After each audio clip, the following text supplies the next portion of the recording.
Hello, and welcome to another update video about Bitcoin. Bitcoin on the daily time frame, nothing changed. Yeah, we still have our bullish structure of the November lows, and then here a potential three-wave move down still unfolding. On the daily time frame, we see that this here could be a flat structure, which is basically a pattern that gets both bulls and bears wrecked. Okay, so that is always here possible with these flat structures, where we had a wave W, an X wave, and this could be the Y wave.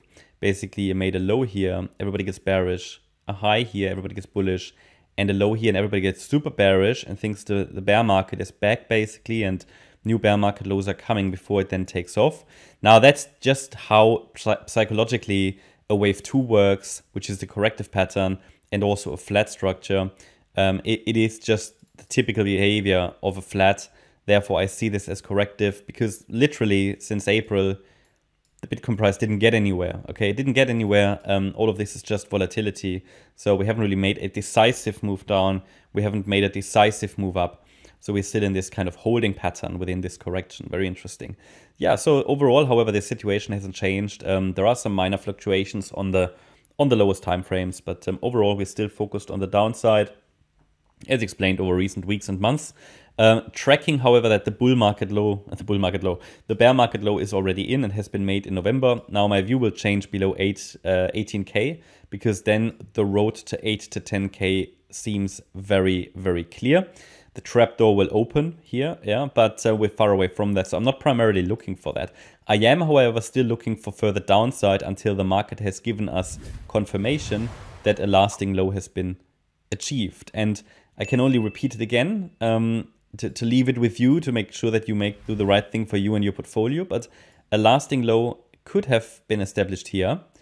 It is just not very likely at this stage. You know, the move up, as explained, is very unreliable.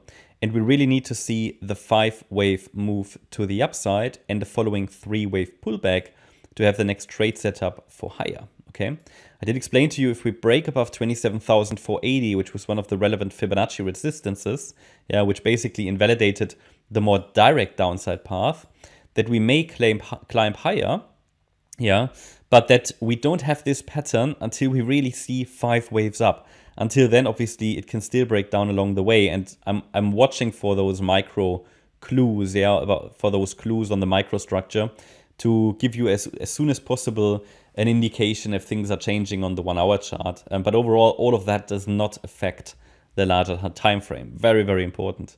Very important. This is just whipsaw price action. It is typical. This seems like a flat structure as well. Again, it gets both bears and bulls wrecked. Okay, so for example, this B wave could unfold as a flat.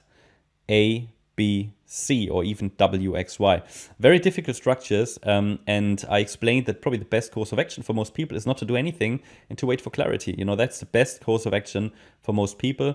Gradual accumulation seems to be the right strategy, generally in a reasonable strategy, until we have a clear setup. Okay, so that's very, very important to understand, because I sometimes read in the comments that some people just cannot handle those shorter time frame fluctuations or that shorter time frame volatility. If you cannot handle the volatility on the 1-hour chart, just don't trade it. Okay, and in addition to that, I really mean it in a really good way, right? Because you will blow up your portfolio if you cannot handle, also from an emotional standpoint, those lower time frame distortions. Honestly, volatility isn't even that great. Okay, it's a very small volatility compared to what Bitcoin is historically doing or has done in the past. So if you already get crazy about moves like that, I know it's frustrating because, that's just how a flat structure evolves, right? But still, what happens if we get really volatile? Yeah, just ask yourself that question. Most people are good though. But sometimes you see, you can tell when someone hasn't been watching the videos properly or in the last few weeks or so. It takes a while to understand how the market and those structures here work out.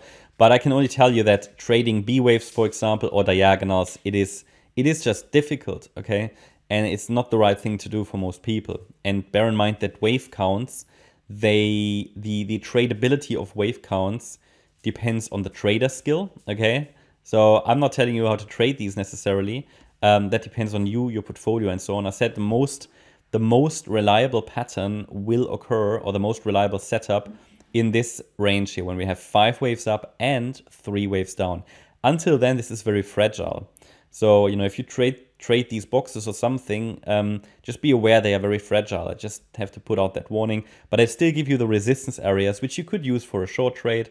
But again, that's up to you. I can really only share with you the areas where I think the price has a good chance to turn around. I will always point out when I think the pattern is not reliable, and I've made it very clear when to expect a reliable pattern, okay?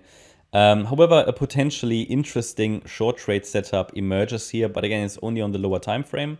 So yesterday, with yesterday's move down, we can count 5 waves down, especially this last leg down, which would be too short for a 3-wave move. So, you know, on the lower time frames, it appears it could be a 5-wave move. So we might have a B wave top, yeah, in yellow, and we could follow the yellow wave count to the downside. What I'm going to watch today for is if Bitcoin can reach that resistance area. Since my last video, in which I already shared that resistance area with you, since that video, Bitcoin moved a little higher towards that resistance area, not in a very impulsive way, so it's good, you know. Probably might reach that today, and that's between 27,879 or 880 and 28,281. This is the area where in a wave 2, yeah, the price should get rejected. So if we see a small rejection there, then it might be potential short trade opportunity for a 3rd wave to the downside. Again, you know, trading this depends on your skill. So I regularly, you know, sometimes see people who try to enter a short trade when the price is still climbing up, you know, when green candles are stapling. Now, you don't necessarily want to do that. If you do that, you just have to assume that it might break. So you might want to wait for a first reaction, right? Like a break of a trend line or things like that. But again, you know, I can't give you any let's say advice really how to trade this, because that eventually depends on your own trading plan, strategy, portfolio. But a reasonable way to do is to wait for 5 down, which we have 3 up, and maybe then a small reaction in the box to indicate that, okay, you know, we've seen a reaction and the downtrend might begin. In the white wave count, it's still possible to form those 5 waves up that we would like to see for a more reliable long trade setup.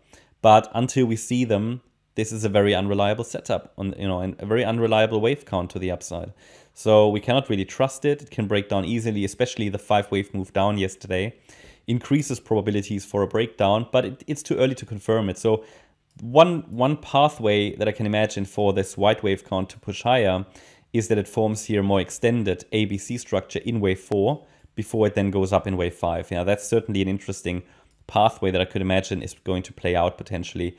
But even then, we could see a reaction in the resistance area. Always bear in mind here on the 1-hour chart, these are very fragile patterns. Yeah, but still we track them to get to the next reliable setup. The short trade setup is interesting though. It is interesting for anybody who likes to trade the shorter time frames. But again, you know, if you do that, that's entirely up to you. And this is just a resistance area. And yeah, let's see if we find a reaction there. So yeah, that's my update about Bitcoin. I hope you liked the update. If you did, please hit the like button, leave a comment and subscribe. And if you really like the content, then please check out the channel membership. Also, make sure you follow us on Instagram and Twitter. Links in the video description. Also, if you're interested in the membership, then yeah, check out the links in the description as well that take you to our membership options. Here you can get access to a weekly live stream. Next one is on Sunday, only for members. And you can get access to our Discord and Telegram chat rooms, lots of educational content.